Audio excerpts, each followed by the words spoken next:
ప్రభుత్వ విధానాలే దేశంలోని ప్రధాన సమస్యలకు మూల కారణమని సిపిఐ ఎంఎల్ రాష్ట్ర అధికార ప్రతినిధి బుద్ధ సత్యనారాయణ ఎస్ వేణుగోపాల్ అన్నారు. హైదరాబాద్ ఎస్వీకేలో సామ్రాజ్యవాదం, కార్పొరేటీకరణ వంటి అంశాలపై ఏర్పాటు చేసిన రాష్ట్ర సదస్సులో వారు పాల్గొన్నారు.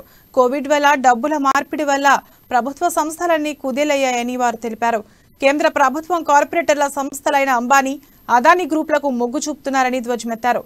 ఈ మూడు పార్టీల కలయికనే రాబోయే రోజుల్లో ప్రజా ఉద్యమాలకు బాసటగా నిలుస్తుందని తెలిపారు.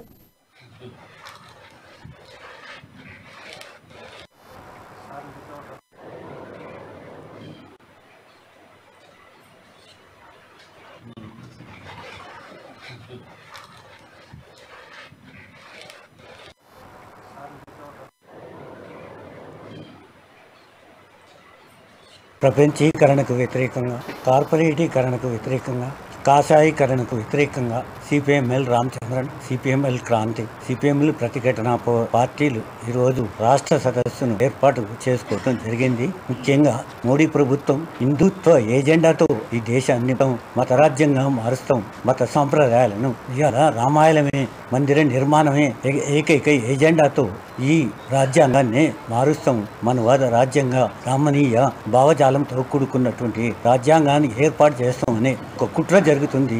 ఈ కుట్రకు వ్యతిరేకంగానే మతోన్మాద హిందుత్వ ఎజెండాకు వ్యతిరేకంగా జరిగే కుట్రలను ఓడించాలి, ఖండించాలి. ప్రపంచీకరణకు వ్యతిరేకంగా, కార్పొరేటీకరణకు వ్యతిరేకంగా, కాషాయీకరణకు వ్యతిరేకంగా CPI ML Ramachandran, CPI ML Kranti, CPI ML Pratighatana పార్టీలు ఈరోజు